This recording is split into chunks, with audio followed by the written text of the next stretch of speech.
Outra coisa, cara, nossa, isso daqui vai dar. Pode ser que dê um erro de interpretação do público, mas é importante. Aí a culpa é de quem interpretar errado. Culpa de quem fez Outra a parte. coisa que os estudos mostram, eu não vou lembrar a área, tá? Vou dever essa pra vocês. Cara, eu não vou lembrar. Será que é a ínsula? Não vou lembrar a área. Mas tem uma área do cérebro, isso é foda, cara. Isso é meio pesado até falar, mas os estudos apontam, depois vocês podem me lembrar aí, pessoal que tá assistindo o corte, tá puto comigo, me lembra que eu linko o estudo aqui embaixo. Bons estudos mostram que pessoas conservadoras, elas tendem a ter um aumento na atividade da região do cérebro que processa nojo. São pessoas que sentem mais nojo. Nojo, tipo, nojinho. Nojo. De coisa Sei suja, lá, assim. ou de duas pessoas do mesmo sexo se entendi. beijando. Caralho. Caralho. Elas têm uma sensibilidade maior a nojo. Isso explica muita coisa também. Meu Deus, velho. Neurociência é foda. A Pô, eu não neurociência sabia explica tudo, velho. Eu não sabia que tinha tantos estudos assim, Tem. focados nessa Essa parte de área política. tem pra caralho, velho. Nossa, Nossa. é de grande interesse isso. De grande interesse, porque daí as pessoas que comportamento. fazem o marketing vão saber melhor como se eleger. Vão sei saber lá. melhor, vão saber melhor. Eu não sei se também com esse fim, mas, cara, é interessante você entender o cérebro de um grupo social, Sim, né? sim. De um grupo Mas é até político. perigoso, velho, os caras adquirem tanto conhecimento assim. Daqui a pouco os caras fazem uma poção ali, pô. Tu vai num. O cara joga sei lá, joga uma poção de ocitocina no ar e começa a meter um discurso. É verdade. É verdade. Porra! O conhecimento é uma arma, né? Cara, Pode ser usada pro bem ou conhecimento é pro mal. poder, né, velho? Nossa, velho. Mas aí tem nós aqui no outro lado. A segunda vez que eu fico triste hoje. A primeira foi com a involução da espécie, a segunda vez. Mas Tristeza ou raiva? Esses estudos, eles explicam o comportamento. É isso que é foda, cara. E aí, meu, a gente poderia evoluir para um lado que, cara, não dá pra falar. Vamos deixar pra próxima vez. Eu acho que eu vim sei o aqui. que tá pensando. Tipo assim, tirando a culpa dessas pessoas por sentir isso. Tipo, tirando a culpa do homofóbico. Tipo assim, é meio Nossa, que... águas perigosas. Cara, mas é que é meio que só o que o cérebro dele poderia chegar a concluir. Porque na realidade, quando você vai ver, a minha opinião, né, como neurocientista, é que 95% dos neurocientistas não vão concordar comigo, mas tudo bem. Na minha opinião, a gente não tem livre-arbítrio. Então você não escolhe o que você vai decidir. Na verdade, era só o que você podia decidir naquele momento, dentro daquela circunstância, devido àquelas camadas sedimentares de experiências que você construiu durante a sua vida. Então, vou dar um exemplo. Você é uma pessoa que,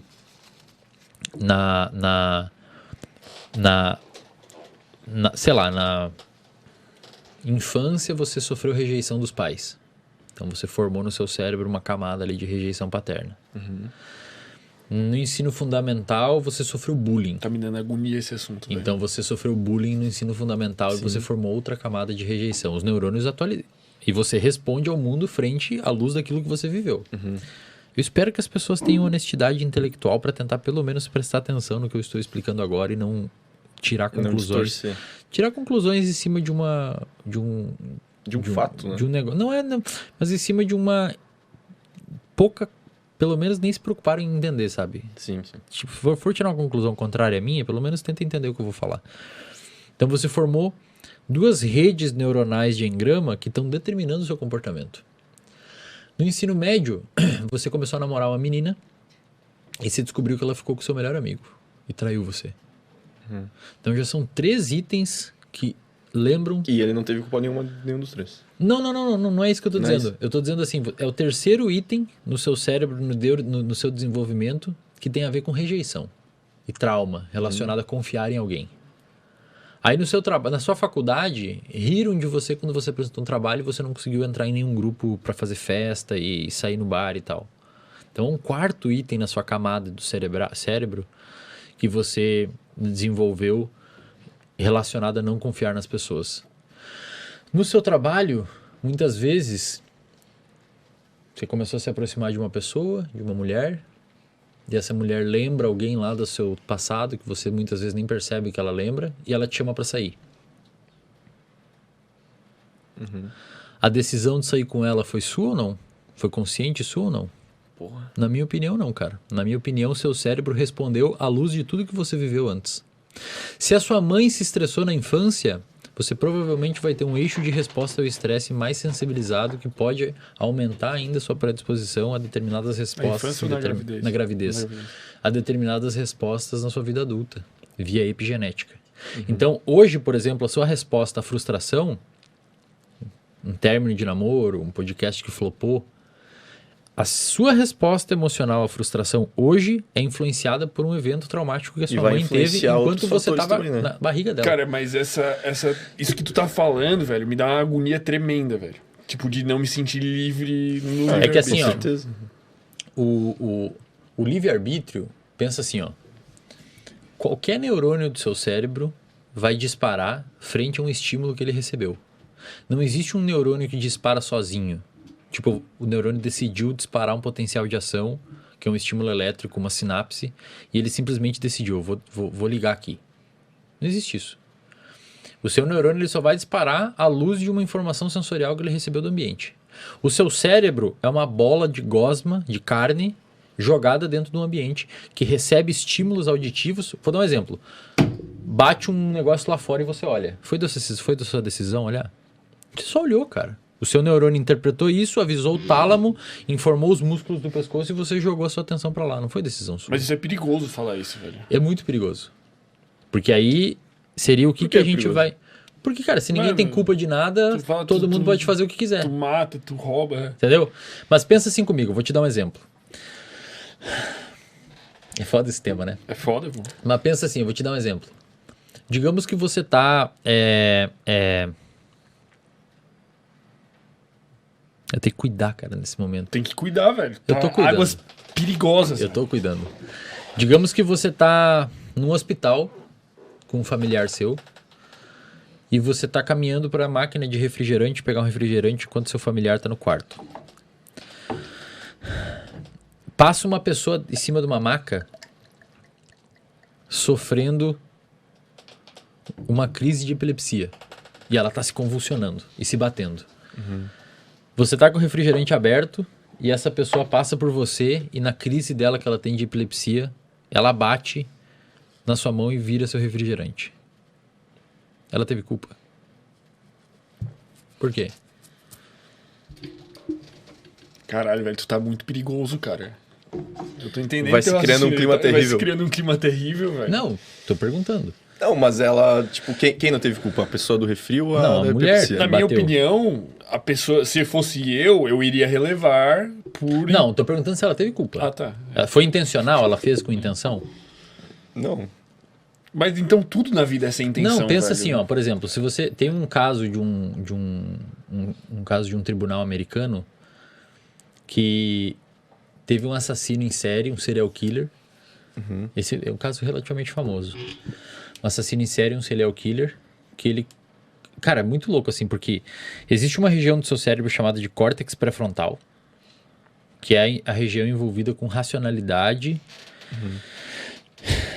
É foda, cara, porque tem que pisar em ovos aqui. É envolvida com racionalidade e com desenvolvimento de comportamento empático. O córtex pré-frontal faz isso. A gente chama de teoria da mente, você se bota no lugar de outra pessoa, tá? Uma coisa é você ter uma baixa atividade do córtex pré-frontal.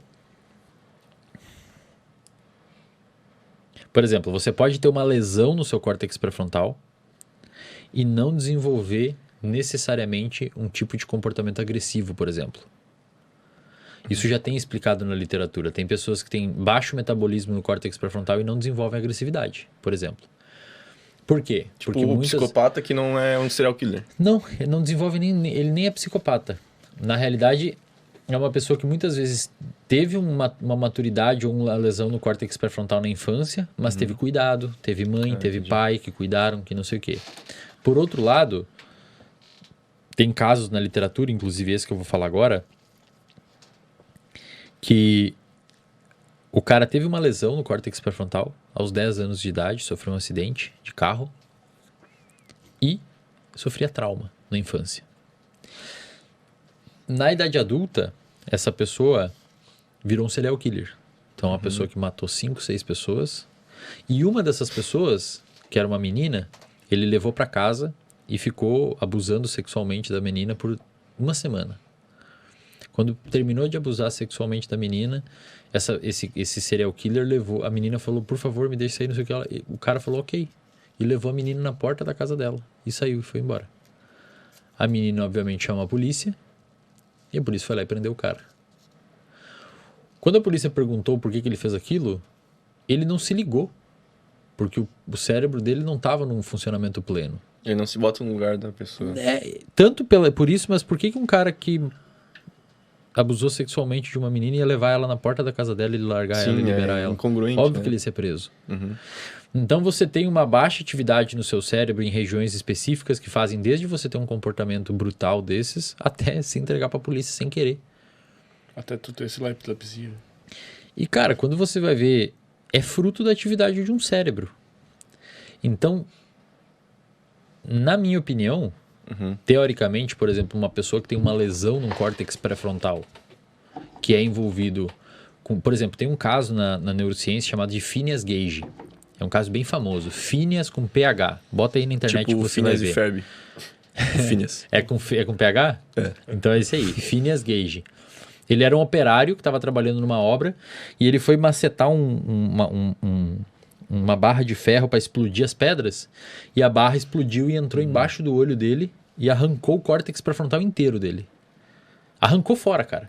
E como eu te falei, as áreas envolvidas por nos manter vivos são áreas que estão principalmente no tronco encefálico. Você vive só com aquilo ali. O resto é uma superficialidade dos humanos que permite a gente fazer isso. Mas para você viver... Se a lesão é no... Cara, se aqui na lesão, se eu cravo um negócio aqui em você, já era, velho. Porque ali estão os seus centros de respiração, centro de batimento cardíaco, aí você morre, tá? O córtex pré-frontal, você consegue viver sem. Super tranquilo, você vive sem. Só que você vai ter alteração no comportamento, principalmente no comportamento que o córtex pré-frontal tem... Os inibidores e tal. Inibidores de comportamento. Viver em sociedade depende do córtex pré-frontal. Sem córtex, você só não faz xixi no meio de um shopping porque você tem córtex pré-frontal. Tanto é que às vezes você bebe demais, você faz. Você inibiu o córtex pré-frontal. Eu lembrei de uma história agora. Não conta. Não, mas tipo, faz sentido o que tu falou agora. Então. Pensando no fermento. O que acontece? Esse cara que teve esse acidente na obra, esse cara que teve esse acidente e destruiu o córtex pré-frontal, antes o relato era, cara, ele era super educado, sempre andava de, cara, terninho, super educado, super cordial, super gentil, super tranquilo. Depois que ele perdeu o córtex pré-frontal dele no acidente na obra, ele começou, cara, ele saía nu na rua, saía pelado na rua. Ele assediava mulheres, ele abraçava as mulheres e assediava elas, queria transar com elas. Então, mas esse cara pode ser preso por isso? Cara, então, ele é culpa dele? Responde tu. Mas não sei, tô perguntando pra vocês. É que eu acho que tá mais ligado à parte da impunidade, né? Tipo, se não prender esse cara, não vão poder prender ninguém. Não, eu não digo que não e é às vezes os motivos são diferentes. Eu não digo que não é pra prender esse cara. Sim, senão acabar a sociedade. Não, eu não digo que não é pra prender ele. Eu não digo que não é pra fazer. Eu não tô falando nada, velho. Eu só tô falando que a neurociência só tá fala. Expondo fatos. Se fodam aí, concluam o que vocês quiserem. Eu não vou concluir nada. Eu só tô expondo fatos. Agora me pergunta, é culpa do cara? Ele não tem o cérebro. Imagina assim, seria o equivalente a você chegar pra um diabético tipo 1. Um cachorro, sei lá. Não, ou você chega pra um diabético tipo 1. Cara, é sua culpa que seu pâncreas não tá produzindo insulina. Cara, o sistema imunológico dele atacou as células. Ele não tem aquelas células que produzem insulina. Não é culpa dele que não tá produzindo cara, insulina. Cara, mas aí tu chega num ponto, cara, que se tu extremalizar essa situação, chega num ponto que ninguém tem culpa de nada, cara. Eu sei, mas eu não... tu vai chegar no ponto, que tu tá bem sucedido, blá, blá, blá, blá, por causa do teu cérebro é daquele jeito, cara, não teria como ser diferente, velho. Mas não teria, cara. Tá, mas aí acabou o livre-arbítrio. Então, nessa parte do livre-arbítrio, cara. Você é o que você é hoje e você não tinha outra opção. Sim, mas assim, isso tudo é construído no Só passado. que sabe o que é foda? Existe um cara chamado Daniel Gazzaniga, que é um psicólogo, que ele tem um livro chamado Who is in Charge? Quem que manda na porra toda? Quem tá no comando? Que é um livro sobre livre-arbítrio. E nesse livro ele trata, primeiro, se existe ou não livre-arbítrio. Ele concorda comigo. Na verdade, eu concordo com ele. Né? E ele fala assim... Só que ele fala isso. E aí, cara, ele meio que fala assim, cara, É uma conclusão que a gente chega, mas a gente não pode viver à luz dessa verdade. Sim. É o que ele fala. Porque senão vai dar merda. Ou tu se mata ou dá merda. Ou tu ele mata fala, alguém. cara, não vive à luz dessa verdade. E assim, eu digo pra galera, esse é um tema que 95% das pessoas que estão aqui ouvindo não estão preparadas pra conversar. Eu não tava, velho. Mas a questão é que, biologicamente falando, o livre-arbítrio é uma região do cérebro que a gente ainda não encontrou. Tipo, a da tomada de decisão. Seria como você ter um homúnculo dentro do seu cérebro que decide o que você vai fazer do seu comportamento. Teria que ser uma região extracortical, que não sofre influência do ambiente, quase como se fosse uma consciência não física. A galera que tá simulando nós aqui, nós somos um videogame. Cara, teria que ter um homúnculo dentro do seu cérebro que decide que eventualmente você vai fazer alguma coisa. Na realidade, você tá respondendo aos circuitos neuronais que você formou na sua vida e interagindo com o mundo à luz deles. É tipo o filme lá, pô, aquele Bandersnatch. É do... Já assistiu, não? É um filme da Netflix. Não, mas é que tem a série, né, que... Ah, tem a série, mas o filme... Não. O mesmo produtor, sei lá, aquela série famosa que eu esqueci o nome, que é tipo umas paradas bizarras, futurísticas. Black Mirror. Black Mirror. Mas, cara, é o filme do Black Mirror, como se fosse. A série é tipo assim, quando tu vai assistir o filme, tu toma a decisão do que acontece com o personagem, velho. Tipo, o personagem chega numa determinada situação que tem uma droga na mão dele... E daí aparece um menu e tu seleciona, velho. E se tu toma essa decisão, o filme continua dali. Velho, assiste esse filme, tu vai curtir pra caralho. Tu toma várias decisões, assim. Mas não é um negócio meio paradoxal, tipo assim... tu falou, né? Conforme as experiências do passado, vai moldar a decisão que tu toma hoje. Mas não teve algum momento no teu passado que tu não tinha nada? Tipo assim, tu sempre foi um bebê com a cabeça, o cérebro, sei lá, sem pensar em nada. E em algum momento tu tomou uma decisão. Cara, eu vou te dar um exemplo. Por exemplo, por que um bebê pega uma... Por exemplo, você pega um bebezinho e bota ele perto de um macaco quebrando um coco numa pedra. O bebezinho vai fazer a mesma coisa. Porque ele tem neurônios espelhos no cérebro dele que vão imitar aquele comportamento. Não sei se foi decisão dele fazer aquilo. Então, sei lá, tu vai trazendo cada vez mais pra longe, pra ancestralidade, pra educação, pra... Tipo, tem um lugar que desencadeou tudo isso. Tipo assim, ó, tu é assim porque pensa assim, ó, eu vou te dar um exemplo. Que é um exemplo de um pesquisador chamado Robert Sapolsky. Imagina que você está andando na rua e acontece um acidente. Tá? Você está na rua, aqui na frente, aqui. E, cara, deu uma explosão, deu uma merda, e você é um policial. Você tá paisano. Num dia que você foi na casa da sua namorada e vocês brigaram. No momento, vocês que fecharam o pau lá, porque você falou alguma coisa aqui no podcast, deu uma briga em casa e você tava com a sua arma e você falou pra ela, tchau, vou pra casa, vou lá pra minha casa dormir e a gente conversa depois. Vocês já estão brigando há muito tempo. E você sai dali, puto, com a sua arma, você tá paisana, armado sempre, mas não tá trabalhando. E deu uma explosão em algum lugar aí.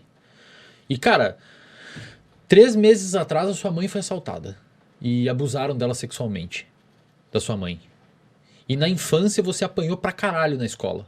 Te batiam pra caralho. Um tipo de pessoa específica. E nesse dia você já estava puto, então você já estava com cortisol alto, noradrenalina alta, dopamina alta, você já estava ansioso, mais impulsivo, seu córtex pré-frontal estava relativamente desligado pelo excesso de glicocorticoide da briga com a menina. Você estava puto.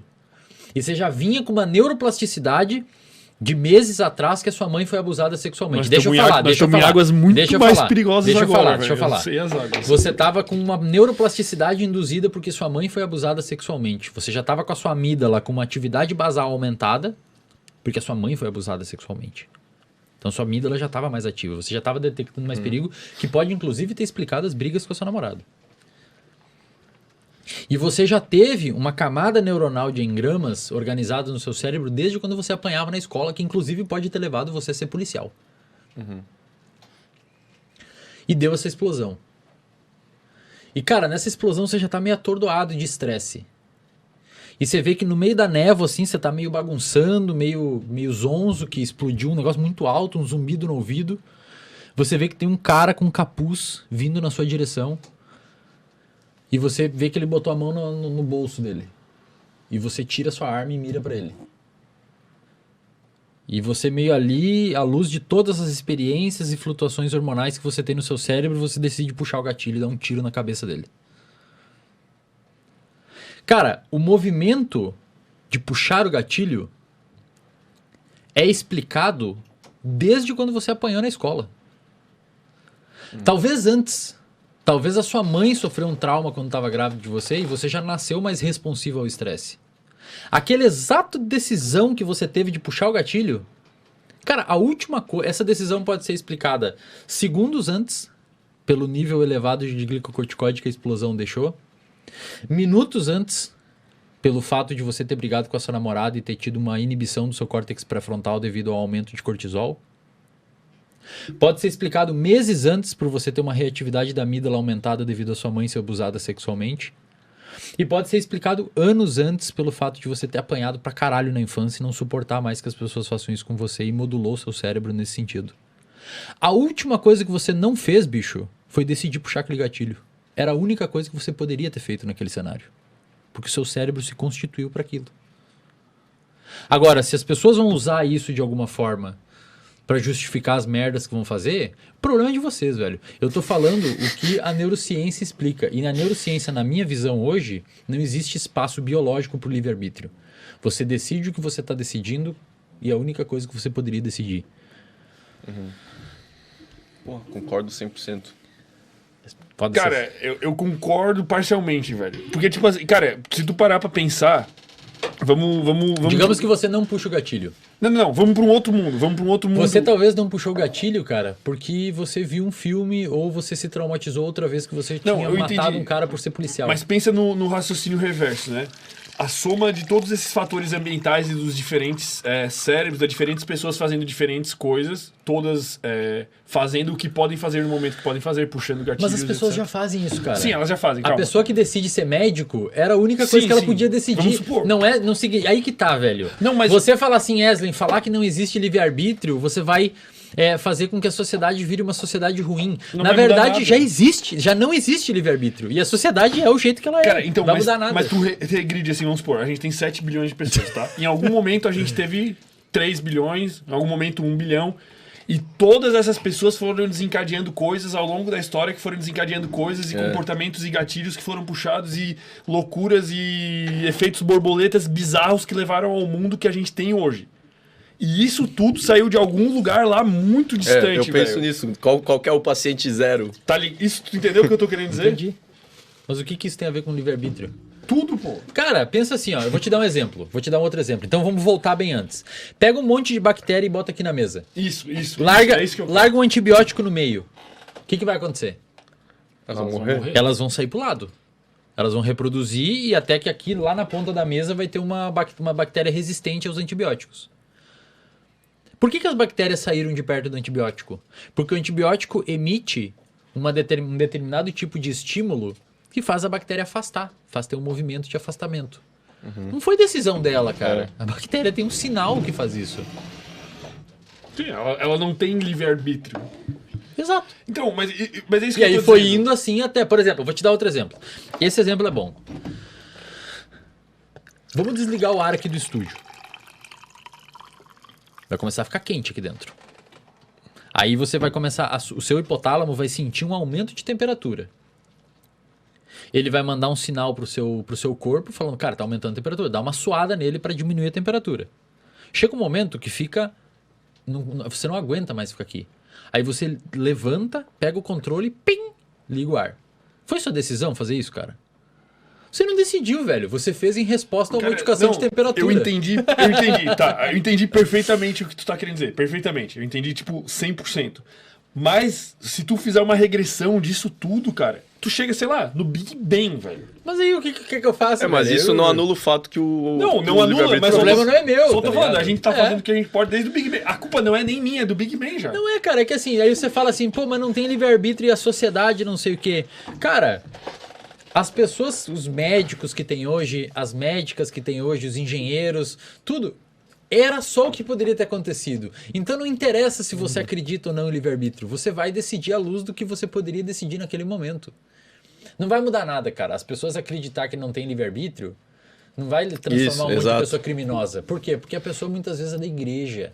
ela viveu pregando a paz, ela não concorda com o crime, e não é uma informação dessas que vai fazer a pessoa pegar uma arma e atirar em alguém. A decisão que eu dei no seu exemplo de você apertar o gatilho foi uma decisão que começou a ser construída quando você estava no útero da sua mãe.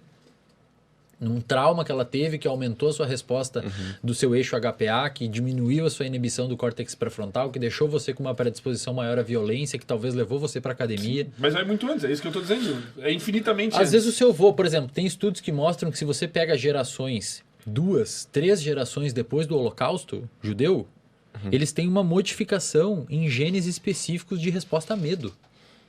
Os bisnetos da galera que sofreu o Holocausto tem uma sensibilidade a medo modificada. Aí essa pessoa, por exemplo, termina um namoro com medo que a namorada vai trair ela, cara, às vezes não foi decisão dela, essa decisão começou a ser moldada Hitler. pelo bisneto lá no Holocausto. Ela tem uma sensibilidade maior na amígdala que faz ela ter mais medo. Não é que ela decidiu, vou terminar com você.